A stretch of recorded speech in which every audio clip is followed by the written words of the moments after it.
এর মধ্যে গ্রোথটা হয়, যেমন ওইটাতে 45 থেকে 40 দিনের মধ্যে সময় লাগে, এতে মোটামুটি 32 থেকে 34 দিনের মধ্যে ওর থেকে ভালো গ্রোথ হয় এবং মর্টালিটি অনেকটাই কমে কম যায়। হয়।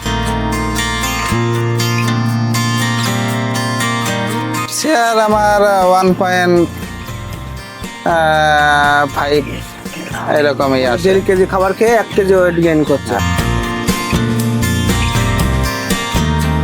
তো এটা কতদিন পর পর একটা করে বাড়াতে হয়? এটা আপনার টেম্পারেচারের উপরে, নতুন 4.5 লাখের উপরে। আচ্ছা,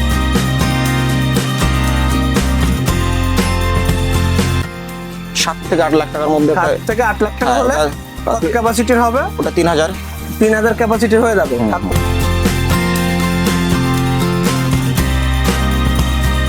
এই যাবতীয় পুরো করতে আমার 28 লাখ টাকা আমার খরচ হয়েছে। আচ্ছা, আপনি জেনারেটর সহ। তো প্রিয় দর্শক, আজকে একটু সম্পূর্ণ ভিন্ন ধরনের একটা প্রতিবেদন নিয়ে আমি চলে এসেছি নদিয়া জেলার তেহট্ট থেকে করিমপুরের মাঝে, আপনার নাজিরপুরের আগে মির্গি গ্রামে। এখানে দীপঙ্কর বিশ্বাস নামে একজন চাষি 7-8 হাজার বার্ড নিয়ে একটা ইসি ফার্ম গড়ে তুলেছে, সেমি ইসি ফার্ম। তো যারা ভাবছেন যে ম্যানুয়াল ফার্ম ছেড়ে দিয়ে একটা ইসি ফার্ম তৈরি করবেন, তাদের জন্য তো এই প্রতিবেদনটা খুবই গুরুত্বপূর্ণ হতে চলেছে। তো আজকে আমরা এই ইসি ফার্মের উপরই কিন্তু আলোচনা করব একজন অভিজ্ঞ ফার্মারের সঙ্গে। ইসি ফার্মে কত টাকা খরচা হয়, ইসি ফার্মে বার্ড পালন করলে কি কি সুবিধা অসুবিধা রয়েছে, এইসব নিয়ে কিন্তু আমরা আলোচনা করব। তা কথা না বাড়িয়ে চলুন আজকে আমরা এই দীপঙ্কর বিশ্বাসের সঙ্গে কথা বলে নিই। আর আপনি যদি আমার চ্যানেলে নতুন হন, তাহলে অবশ্যই পাশে আসা লাল অক্ষর এলাকায় সাবস্ক্রাইব বাটনে ক্লিক করবেন এবং বেল আইকনটা বাজিয়ে দেবেন। তাহলে ইসি ফার্মের ভিডিও যেখানেই করি না কেন আপনি কিন্তু নোটিফিকেশন পেয়ে যাবেন এবং সেই ফার্মের ভিডিওটা দেখে কিন্তু আপনি নিজেকে আরও ডেভেলপমেন্ট করতে পারবেন। তা চলুন আজকের এই প্রতিবেদন শুরু করি। নমস্কার দাদা। নমস্কার। তা ভালো আছেন তো? হ্যাঁ, ভালো আছি। দাদা, আপনার নাম পরিচয়টা একটু দেবেন। আমার নাম দীপঙ্কর বিশ্বাস, গ্রাম মির্গি, তেহট্ট থানা, নদিয়া ডিস্ট্রিক্ট। আচ্ছা, আপনার এই যে ইসি ফার্মটা, ইসি পোল্ট্রি ফার্ম, কতদিন থেকে করছেন এটা? এটা 1 বছর হয়ে গেল। আর আগে কিভাবে করতেন পোল্ট্রি ফার্ম? আগে তো আমার কোনো ফার্ম ছিল না। ফার্ম ছিল না। প্রথমে আমি সেটাই আচ্ছা, ইসি ফার্মটা কেন করতে চাইলেন বা কেন করলেন?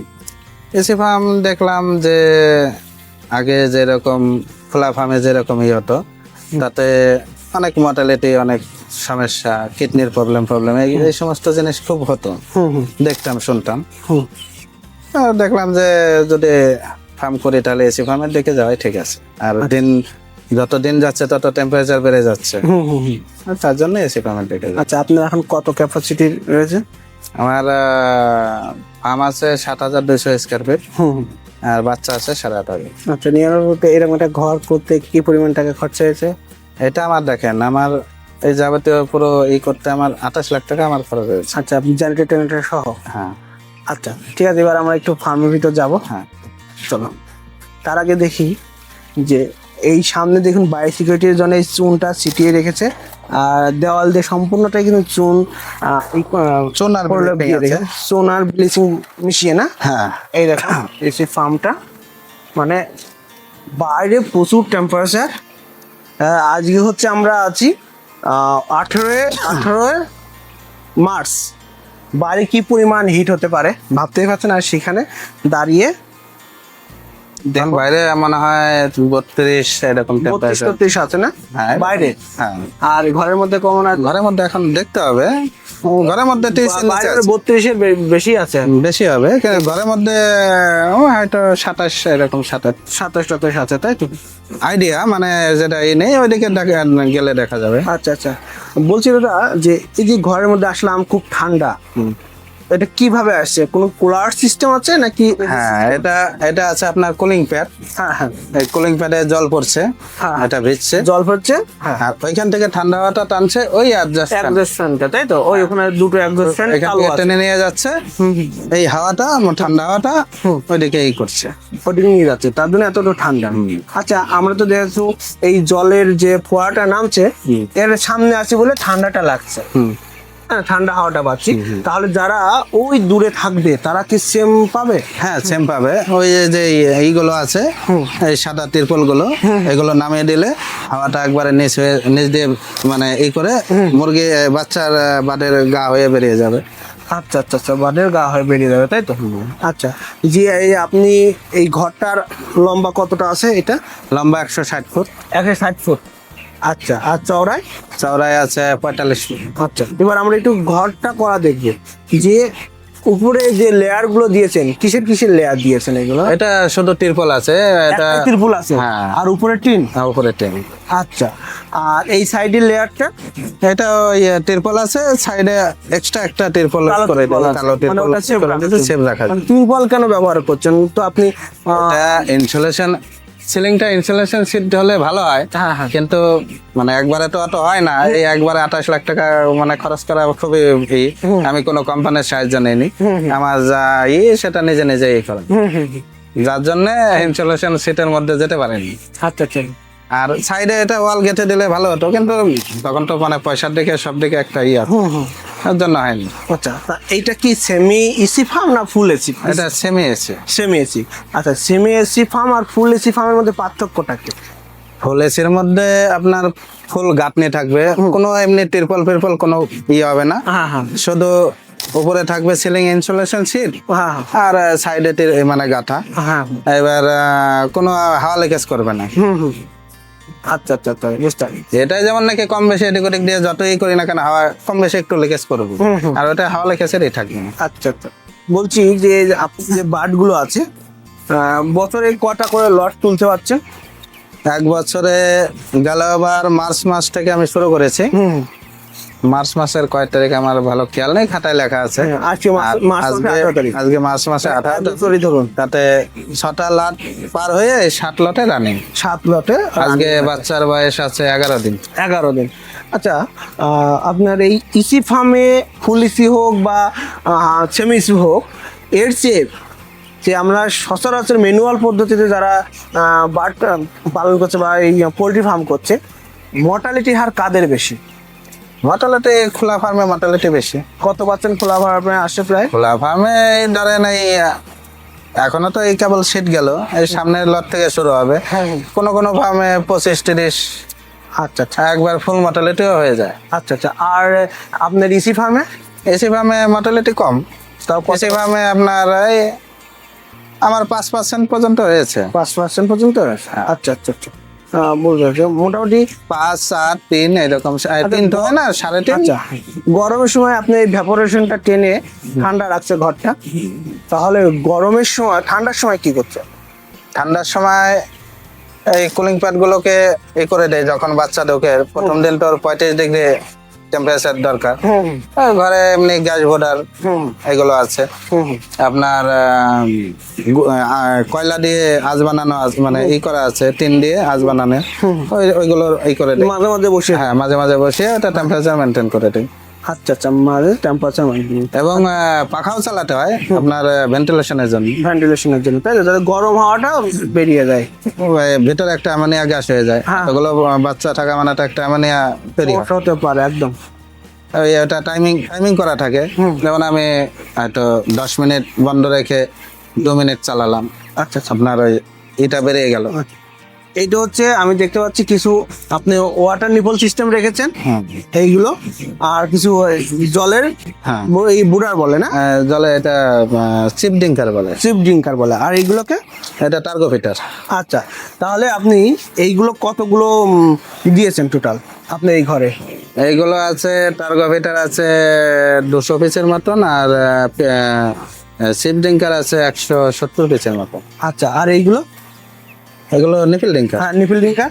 নিপিল ডিঙ্কার আপনার 4টে লাইন আছে। হ্যাঁ, এতে আপনার 700 কপিস যেন টোটালে আমার। কয় টাকা করে দাম নেই এগুলো?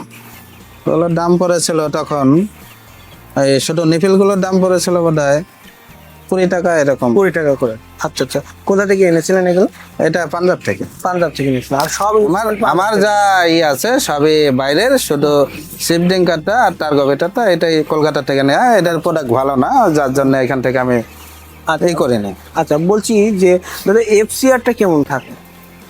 এফসিআর আমার 1.5 এরকমই আছে। 1.5 কেজি খাবার খেয়ে 1 কেজি ওয়েট গেইন করছে। হ্যাঁ।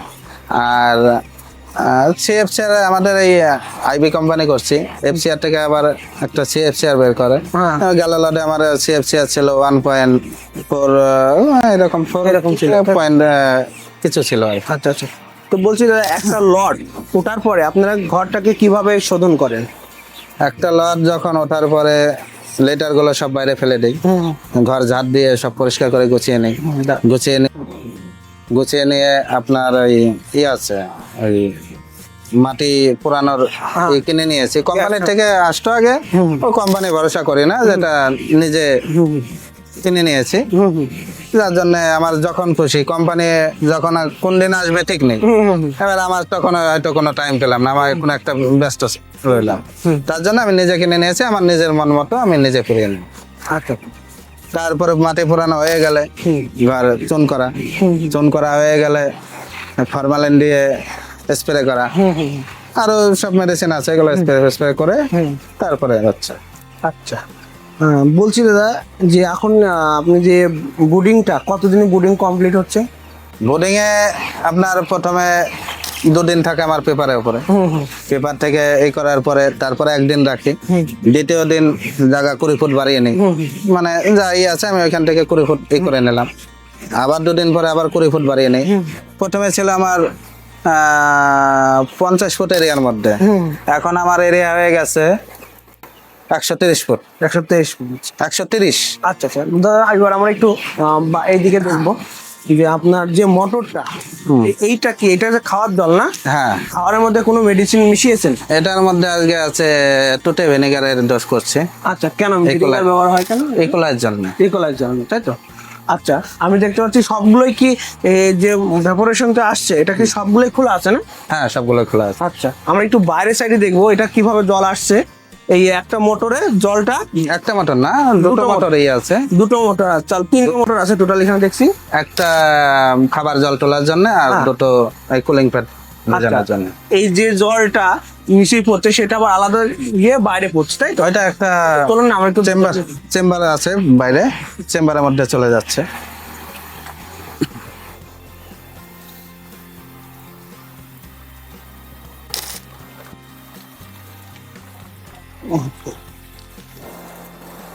এটা হচ্ছে ফিড রুম না?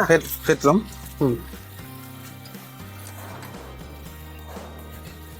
আচ্ছা, এটা হচ্ছে ফিড রুম। বাহ, ওই যে আমার মাটি পুরানো সব এতে। হ্যাঁ। আচ্ছা, এইগুলো এই জলের যেটা পড়ছে এটা বাইরে জল আসছে না? না, হ্যাঁ, এটা বাইরে আসবে না। মানে এমন ভাবে সিস্টেম করা, ভিতরে পাইপ দিয়ে ফুটো করা আছে, ফুটো করা আছে। ওই জলটা ওই নিচ দিয়ে ভিতরে কাগজ ভিজে নিচে পড়ে যাবে, এখান দিয়ে পাইপ করা আছে, চেম্বারে চলে যাবে। আচ্ছা আচ্ছা আচ্ছা আচ্ছা। হ্যাঁ, দেখে আপনার এবার বাইরে দেখে আসে এদিকে।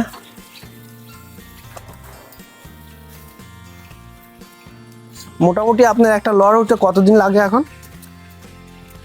আমি গেল লট উঠেছে আমার 33 দিন 34 দিনে উঠে গেছে, মানে 2 দিনে তুলেছে বাচ্চা। ওয়েট হয়েছিল? ওয়েট হয়েছিল 2200 প্লাস। 2200 প্লাস, বাহ সুন্দর। এটা হচ্ছে আপনার ফিল্টার আছে এটার মধ্যে, ফিল্টার এই করা আছে। মানে আমার এই প্রথমে যে জলের এইটাই করেছি, জলটা দেখলাম একটু আয়রন বেশি, মানে এর বাচ্চার খাওয়ার উপযুক্ত না, মানে মানুষের থেকেও আছে, যেটা মানুষের 6 এই থাকে 6, সেটা আমার 7-এর উপরে ছিল। আচ্ছা আচ্ছা, যার জন্য ফিল্টার করা হয়েছে। এখন সেম কিনা জলের মতন হচ্ছে, আচ্ছা পিউরিফিকেশনটা হচ্ছে। আর যে জলটা রিটার্ন আছে ওখানে ট্যাঙ্কে পড়ছে, মানে ঠান্ডা করার জন্য যে জলটা, তাই তো? চেম্বারে ব্যাক হয়ে চেম্বারে ঢুকে যাচ্ছে। আচ্ছা, চেম্বার থেকে টানছে দুটো মোটর, দুটো পাইপে, আবার রিটার্ন চেম্বারে ঢুকছে। আচ্ছা আচ্ছা। এবারে আমরা একটু চলুন আপনার এক্সিস্ট ফ্যানটা একটু আমরা দেখবো। আর দিক দিয়ে যাবেন না, দিক দিয়ে যাবেন। আচ্ছা আচ্ছা আচ্ছা। যে আপনারা যে দাদা কোম্পানির কাছ থেকে কি কি পাচ্ছেন? কোম্পানির কাছ থেকে পাচ্ছে খাবার, বাচ্চা, কিছু মেডিসিন দিচ্ছে, কিছু নিজেদেরও কিনে নিতে হচ্ছে। আচ্ছা আচ্ছা, তারপর ওরা মালগুলো তুলে নিচ্ছে না? হ্যাঁ, আচ্ছা, ওরা ক্যাশ কিভাবে পেমেন্ট করে আপনাদেরকে? ক্যাশ আমাদের অনলাইনে বলতে এই আপনার অ্যাকাউন্টে। আচ্ছা, আপনার যে বাচ্চাগুলো রয়েছে যখন রেডি হবে তখন সব কি একবারই তুলে নেয়? 2 দিনে তোলে। ওরা 2 দিনই তোলে, তাই তো? হ্যাঁ, একদিনে তো এত বাচ্চা মানে তুলতে পারে সেল নিয়ে কোনো চিন্তা নেই, না। রেডি যদি সঠিকভাবে করা যায় সেল নিয়ে কোনো সমস্যা নেই। সেই রকম গাড়ি হলে একদিনে আগে তুলে নিত, আগে যে কোম্পানি করতাম সেই কোম্পানি একদিনেই তুলে নিত। এবার এদের 2 দিন লাগে। আচ্ছা আচ্ছা আচ্ছা, বুঝতে পারছি। আচ্ছা, এক্সিস্টমেন্ট কটা লাগিয়েছেন এদিকে? এখন রানিং আছে দুটো। এটা কতদিন পর পর একটা করে বাড়াতে হয়? এটা আপনার টেম্পারেচারের উপরে, হুম। টেম্পারেচার যেরকম থাকে সেরকম রানিং করতে হবে। আচ্ছা, এটা নিজেদের উপর না, যদি মনে হয় যে বেশি গ্যাস হয়ে যাচ্ছে হ্যাঁ, তখন এখন তো এমনি তো ভেতরে গ্যাস নেই, ভেতর তো গেলেন মানে গ্যাসের কোনো পেলেন না। না না। হ্যাঁ, গ্যাসের জন্য কোনো সমস্যা নাই, মানে হলো টেম্পারেচার। আচ্ছা আচ্ছা, গ্যাসটা প্রথম দিকে যখন একটা ফ্যান থাকে তখন একটু হালকা এমন আপনার এখানে টোটাল 5-6টা ফ্যান আছে। 6টা ফ্যান কতদিন পরে ছেড়ে দিন? 6টা আমার লাগে না, না? একটা এক্সট্রা রাখা হয়েছে বাই চান্স কোনো ফ্যানে কোনো প্রবলেম হলে যখন তখন আমি পাল্টাতে পারবে না? না না। এমন না যে বাজারে যখন তখন পাওয়া যায়। এবার এই সমস্ত মোটর পড়ে গেলে বা কোনো একটা হয়ে গেলে যখন তখন পাবো না বলে একটা এক্সট্রা রাখা হয়েছে। এমনি আমার 4টেতেই রানিং, ওই দুপুরের সময় 5টা চলে, মানে 25 দিন পরে গিয়ে। আচ্ছা আচ্ছা আচ্ছা, এরপরে আমরা দেখবো এইটা এখানে কি করেছেন? এটা মর্টালিটি খেলা আছে। আচ্ছা, এখানে কি রকম আছে? ওই এটা এইরকমই করে হাত দিয়ে টানলে এটা উঠে যাবে, বাচ্চাগুলো এইগুলো ফেলে দেবো। দেখে পরিবেশটা নষ্ট হচ্ছে না? না, ভালো সুন্দর, কারণ আপনি বাইরে ফেলে পুকুরে নিয়ে পুকুরে নিয়ে ওই লোকের বাড়িতে নিয়ে যাবে, লোকে বলবে যে অমুক ফার্মের থেকে নিয়ে এসে আনকরছে, তাতে লোকে কিছু না বলতে পারে। আচ্ছা দাদা, এটা তো সম্পূর্ণ কারেন্টে চলছে। হ্যাঁ, যখন কারেন্ট থাকে না তখন কি করে? তখন ডিজে জেনারেটর আছে। দেখে আমাদেরকে একটু দেখাবেন?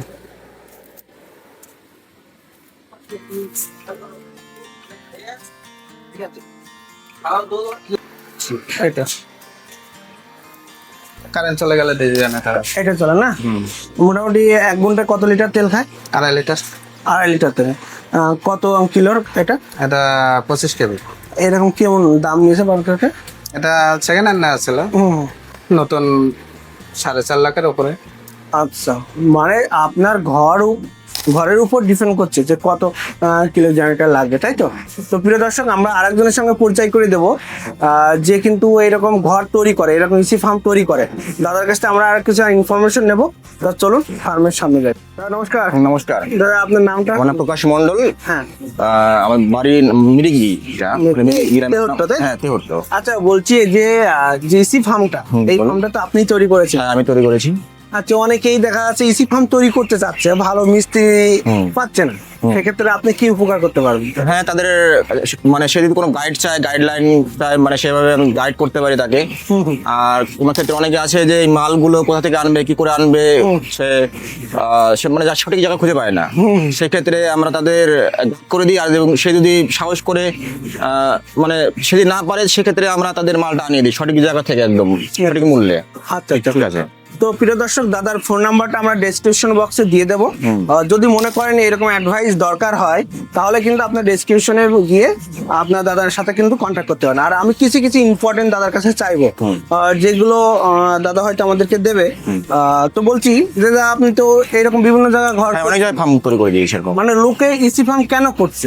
লোকে এসি ফার্ম করছে কারণ এতে মোটামুটি মানে মর্টালিটি কম, যেটা মৃত্যু হার যেটা সেটা কম আছে, এবং এতে মোটামুটি অল্প দিনের মধ্যে গ্রোথটা হয়। যেমন ওইটাতে 45 থেকে 40 দিনের মধ্যে সময় লাগে, এতে মোটামুটি 32 থেকে 34 দিনের মধ্যে ওর থেকে ভালো গ্রোথ হয় এবং মর্টালিটি অনেকটাই কমে যায়। হ্যাঁ, আর ঘরের মধ্যে গন্ধ হয় না? হ্যাঁ, গন্ধ হয়। কারণ কি, আমি যখনই ম্যানুয়াল ফার্ম ভিজিট করেছি, দেখেছি যে এই সব জায়গায় কোথায় জল পড়ে থাকে, কোথাও ভিজা থাকে, স্যাঁতসেঁতে থাকে, হ্যাঁ এইরকম থাকে। কিন্তু এখানে যদি একটু জল পড়ে, তাহলে কিন্তু এই যে এক্সস্ট ফ্যান লাগানো রয়েছে, ভেপোরেশনটা রয়েছে, সম্পূর্ণটা কিন্তু জলটা বেরিয়ে যাচ্ছে, হ্যাঁ, তাই না? শুকনো থাকছে। হ্যাঁ, শুকনো। আর যতক্ষণ শুকনো থাকলে বার্ডগুলো কিন্তু ভালো থাকছে। হ্যাঁ। সেখান থেকে দেখা যাচ্ছে যে অ্যামোনিয়া তৈরি হচ্ছে না। এমন তৈরি হচ্ছে এবং মুরগির যেটা মানে ঠান্ডা লাগা যে রোগটা হ্যাঁ, হ্যাঁ। নিউমোনিয়া, বুকে জল জমে যায়, জল জমে যায়। ওটা হবে না এটা। হ্যাঁ হ্যাঁ, কারণ শুকনো থাকছে, হ্যাঁ, তো শুকনো এগুলো তো থাকছে। হওয়ার প্রশ্ন আসে না, না। না। তার জন্য কিন্তু অনেকেই ইসি ফার্ম করছে। হ্যাঁ। তা একটা কথা বলবো যে মোটামুটি কত টাকা হলে ছোটখাটো একটা ইসি ফার্ম করা যেতে পারে, মিনিমাম কত? ছোট খাটো মোটামুটি ধরে নিন 7 থেকে 8 লাখ টাকার মধ্যে 7 থেকে 8 লাখ টাকা হ্যাঁ, হলে কত ক্যাপাসিটির হবে? ওটা 3000। 3000 ক্যাপাসিটির হয়ে যাবে, 7 থেকে 8 লাখ টাকার মধ্যে। হ্যাঁ, হ্যাঁ। আচ্ছা, আপনি কি কি কাজ করেন ফার্মের মধ্যে? ফার্মের এই এই আপনার যেটা রাজমিস্ত্রি যেটা বলে কনস্ট্রাকশন, যেটা বাদ দিয়ে বাদ মানে বাকি সবটাই। ইটের কাঠের কাজগুলো বাদ দিয়ে। হ্যাঁ, কনস্ট্রাকশন বাদ দিয়ে শেড থেকে শুরু করে ইলেকট্রিক, প্লাম্বার, তারপরে কুলিং প্যাড, মানে যত ধরনের কাজ আছে বাদ বাকি সবগুলোই আমার করা হয়। আচ্ছা, আচ্ছা। আমাদের টিম আছে টোটাল। আর সিলিংটা ওর মধ্যেই পড়ছে সিলিং ফিলিং সব। তো ইনস্টলেশন করতে পারে, টার্পুলিন করতে পারে, যাদের বাজেট কম আসে সে টার্পুলিন করবে মাল্টি লেয়ার, আর যাদের বাজেট বেশি আছে তারা ইনস্টলেশন করবে। ইনস্টলেশনে কি হয়, টেম্পারেচার ডিক্রিজটা মোটামুটি 3 থেকে 4 ডিগ্রি কম হয়। কম হয়। আর কেউ যদি চায় যে টিনের শেড করবে, টিনের শেড করলে একটু গরম হবে, কিন্তু এতে হনুমান যদি থাকে সেক্ষেত্রে অনেকটা মানে সেফটি আছে। সেফটি আছে। আচ্ছা হ্যাঁ। আচ্ছা, বুঝতে পারছি। আচ্ছা, আমরা যদি উপরে টিন ব্যবহার না করি, ওখানে দেখা যাচ্ছে পাকাটি বা দেখা যাচ্ছে অনেক জায়গায় হুগলা ব্যবহার করে, বা অনেকে যে বিচুলি আছে সেইগুলো ব্যবহার করে চালটা তৈরি করে, সেক্ষেত্রে হ্যাঁ, কি সেক্ষেত্রে সংখ্যা হবে। হতে পারে? হ্যাঁ, হবে। আচ্ছা, লংজিভিটি কেমন রয়েছে? ট্রেনে তো মোটামুটি ধরে নিন 15 বছর থেকে 20 বছর যাবে। হ্যাঁ হ্যাঁ, অ্যাডভেস্টারে বেশি যাবে। আচ্ছা আচ্ছা। এই ফার্মে কি অ্যাসবেস্টস লাগানো? না, এটা টিন লাগানো। কালারিং শেড, যেটা কালারিং শেড যেটাকে বলে, তাই তো? আচ্ছা আচ্ছা আচ্ছা। তো দাদা, আপনাকে তো অসংখ্য ধন্যবাদ জানাবো, কারণ আপনি অনেক ইনফরমেশন কিন্তু নতুন চাষিদেরকে দিলেন, যারা ভাবছে যে আমি একটা ইসি ফার্ম করব, তাদেরকে দিলেন। এরপর একটু আমরা দাদার সঙ্গে আর একটু কথা বলে নেব। তো দাদা, এই যে পোল্ট্রি ফার্মে যে অনেক সময় দেখা যাচ্ছে যে ম্যানুয়াল ফার্মে দেখা যাচ্ছে বার্ডগুলো এক জায়গায় জড়ো হয়ে থাকে, শীতকালে একটু মানে নেওয়ার জন্য, হিট নেওয়ার জন্য একসঙ্গে জড়ো হয়ে থাকে, চাপা পড়েও অনেকগুলো মারা যাচ্ছে যেগুলো নিচে থাকছে। তো এই ক্ষেত্রে ইসি ফার্মের ক্ষেত্রে কি সেই সমস্যাগুলো হয় কিনা? এসি ফার্মের দিকে শীতের সময় একটু প্রবলেম হয়। হ্যাঁ হ্যাঁ, মানে খোলা ফার্মে যেরকম যেমন অ্যাডজাস্ট পাখাটা যখন চলছে তখন তো হাওয়াটা টেনে নিচ্ছে, তখন ওরা আরেকটু জড়ো বেশি হয়। হ্যাঁ হ্যাঁ, কিন্তু গরমের সময় দেখলে ঠিক আছে। ঠিক আছে। তার জন্য ওদের শীতের সময় জন্য নাড়িয়ে দেওয়া লাগে নাকি ওদের? হ্যাঁ, ওদের তারিয়ে নাড়িয়ে এই করে দিতে হয়। আচ্ছা, আর ম্যানুয়াল ফার্মে আমি দেখেছি যে লিটারগুলো আছে, লিটারগুলোকে বারবার মানে প্রতি একদিন পর পর বা প্রতিদিনই কিন্তু পা দিয়ে হোক বা কোনো কিছু উল্টিয়ে দিতে হয়। হ্যাঁ, এটাতেও তাই? এটাও তাই করে। কারণটা কি? কি কারণ? এটা না করলে যদি আমি 2 দিন রাখি, তাহলে ভিতরে ওই যে এরা যে পায়খানাটা করছে, হ্যাঁ। সেটা হয়ে একটা অ্যামোনিয়া তৈরি হচ্ছে। হ্যাঁ, এই যে যেভাবে শুয়ে আছে, মুখ মাথা একবারে নিচু করে, যার জন্য ওই গ্যাসটা কিন্তু পাবে, আর প্রতিদিন নেড়ে নেড়ে এই গ্যাসটা পায়। আচ্ছা আচ্ছা আচ্ছা। তা ওটা কি কোনো মেশিন দিয়ে নাড়েন নাকি? ওটা পা দিয়েও নাড়ি, আবার ওই এসে দিয়ে বানিয়ে নিয়েছি। বানিয়ে নিয়েছেন ওই নিজেতে? পা দিয়ে করলে অনেকটা কষ্ট হয়, ইনফেকশনের ব্যাপার। পা দিয়ে করলে কষ্ট না, পা দিয়ে করলে সবথেকে ভালো হয়। কিসের জন্য বাচ্চার ওই এসে অনেক সময় পা আটকে যায়, আপনার হয়ে যায় বেশি, হ্যাঁ, হ্যান্ডিক্যাপ বেশি হয়ে যায়। আচ্ছা আচ্ছা, ল্যাম্প হয়ে যায়। ল্যাম্প ট্যাম্প এই সমস্ত বেশি হয়ে আচ্ছা যায়। আচ্ছা, ঠিক আছে দাদা, আপনাকে তো অসংখ্য ধন্যবাদ জানাবো। আপনি সত্যি অনেক ইনফরমেশন দিলেন। যে আমাকে আর একটু বলবেন যে এক্সিস্ট ফ্যানগুলো কি পরিমাণ দাম নিয়েছিল? অ্যাডজাস্ট ফ্যান গুলো ওই 25,000-এর কাছে এরকম দাম নিয়েছে, 25,000 টাকা করে জিএসটি ফিএসটি দিয়ে। তারপরে ক্যারিং খরচ সাথে আলাদা। ক্যারিং করে সবই পাঞ্জাব থেকে এসেছে, তাই? এটা পাঞ্জাব না, ওটা হচ্ছে আপনার গুজরাট থেকে। গুজরাট থেকে এসেছে, তাই তো? মানে এক একটা জায়গা এক এক জায়গার থেকে, যেটা যেখানে আমার সুবিধা হয়েছে। শুনেছি সব জায়গায় দাম কম বেশি শুনেছি, যেটা দামের দিক দিয়ে বা ম্যাটেরিয়ালের মানে একটু ভালো কোয়ালিটি, সেখান থেকে এই করা। আচ্ছা, ঠিক আছে দাদা, ধন্যবাদ আপনাকে। ধন্যবাদ।